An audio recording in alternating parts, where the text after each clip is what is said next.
ஸ்திதி, இப்போது போதைப்பொருள் தடுப்பு பிரிவு காவலில் இருக்கும் ஜாஃபர் சாதிக்கிடம் அவருடைய வழக்கு தொடர்பான விவரங்களை தேசிய புலனாய்வு முகமையான NIA கோரியிருப்பதாக தகவல் வெளியாகி இருக்கிறது. இதன் மூலமாக வழக்கு விசாரணையானது NCB-இடம் இருந்து NIA-விடம் செல்வதற்கான வாய்ப்புகள் அதிகரித்திருக்கிறது. ஏனென்றால் போதைப்பொருள் கடத்தல் மூலமாக கிடைத்த பணம் மற்றும் தொகை ஆகியவை சட்டவிரோதமாக தீவிரவாதிக அமைப்புகளுக்கு பயன்படுத்தப்பட்டதா, செலவிடப்பட்டதா என்பது குறித்து விசாரணை நடத்துவதற்காக NIA ஜாஃபர் சாதிக் போதைப்பொருள் கடத்தியது தொடர்பான ஆவணங்களை கோரி இருக்கிறது.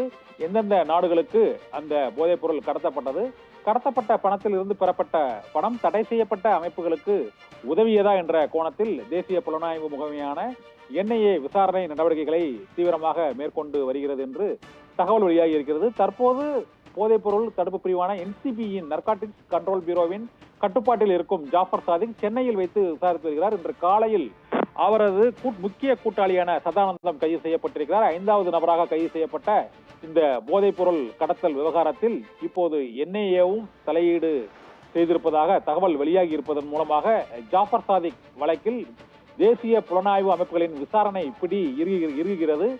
அவரது 7 நாள் NCB காவலில் ஜாஃபர் சாதிக் அளித்த வாக்குமூலத்தின் அடிப்படையில் தான் இன்று காலையில் சதானந்தம் சென்னையில் கைது செய்யப்பட்டு டெல்லிக்கு அழைத்து செல்லப்பட்டிருக்கிறார். டெல்லியில் காவலில் இருக்கக்கூடிய ஜாஃபர் சாதிக் சென்னைக்கு அழைத்து வரப்பட்டிருக்கிறார்.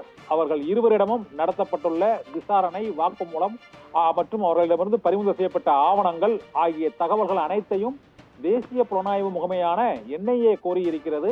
இதன் மூலமாக NCB கட்டுப்பாட்டிலிருந்து இந்த வழக்கு விசாரணை NIA-வின் கண்காணிப்பில் செல்வதற்கான வாய்ப்பும் இருக்கிறது. சர்வதேச நாடுகளுக்கு போதைப்பொருள் கடத்தப்பட்டு அந்த பணம் சட்டவிரோதமாக கைமாறி இருப்பதால் இந்த வழக்கை தேசிய புலனாய்வு முகமையும் விசாரிக்கும் என எதிர்பார்க்கப்படுகிறது. அதிகாரப்பூர்வமாக வழக்கு மாற்றப்பட்டதற்கான தகவல் இதுவரை வெளியாகவில்லை. ரித்தி.